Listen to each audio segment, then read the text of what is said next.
Should college students be banned from voting on campus? That's what Texas State Representative Carrie Isaac wants. She's proposing House Bill 2390 that eliminates polling places on college and university campuses. Here to talk about this is Democratic analyst Ed Espinoza and Matt Mackowiak, chair of the Travis County GOP. Matt Mackowiak, starting with you, why? Don't we want more people voting? Well, sure. I mean, I think the question is what kinds of locations are appropriate, what kinds of locations aren't. This isn't a bill that only bans locations on college campuses. In fact, it's a school safety bill that addresses K through 12, allows voluntary school marshals, does a number of other important things. So you'd have to ask Representative Isaac specifically why she thinks banning them on college campuses is necessary and important. My suspicion is since it's wrapped up in a school safety bill, she thinks it brings a lot of people to college campuses, and that may raise security issues for those 2 weeks or so of early voting. Ed Espinoza, what's your take on this? I don't know where Matt's getting his information from, but I'm going to read you the summary of the bill from the Texas Legislature website right here. And it says, verbatim, relating to prohibiting the designation of polling place locations on campuses of institutions of higher education, period.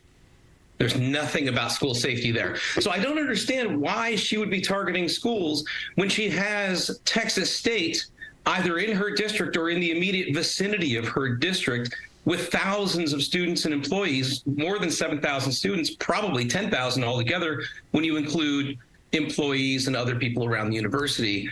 It just seems really unfair, and it's yet another target, another attack targeted at students from the Texas legislature. I think this is going to be really hard to defend.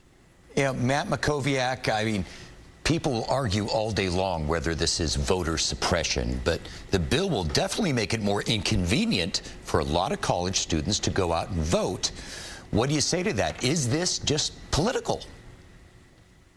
Well, if it's House Bill 2390, Ed, that you're looking at, that bill is a campus protection bill that has multiple provisions. So I don't know if we're looking at the same bill or not. And I'm looking at a press release from her office. So perhaps we're looking at different things. I don't know.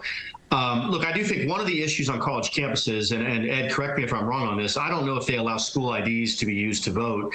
I know that one time that was a concern. Of course, college IDs are much easier to make fake than driver's licenses. You can't use a college ID to buy cigarettes or to receive government benefits or to get on a plane or to rent a car, et cetera, et cetera. So that could also be an issue. Look, we should make voting as easy as possible, as convenient as possible for people who are illegal to do so. You can use county buildings, you can use state buildings, you can use city buildings, you can use things like churches. There are all kinds of locations. It doesn't necessarily have to be on a college campus. Most of these schools, Texas State and UT in particular, have the majority of their students live off campus. So whether the location's on campus or just barely off campus, I think is fairly irrelevant. Ed Espinoza, I mean, is this just brute Machiavellian politics here? Yes. This is this is 100% about trying to make it harder for students to vote.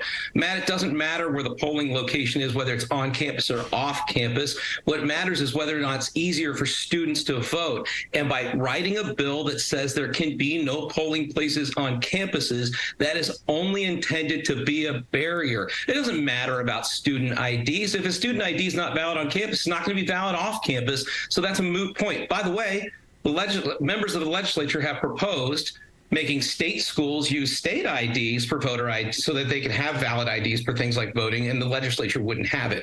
And this is not the first time this has happened. In years past, in addition to the voter ID issue, in addition to this issue, in years past, in 2019, the legislature said there could be no mobile voting locations on campuses, meaning they couldn't come there for one day and be a vote location. Okay. This is an attack on student votes. All right. It is blatant, and I hope that it ends. Okay, well, we've got to wrap it up, and it's going to go through the process like all the other bills. So, Ed, Matt, thank you both very much. Thanks.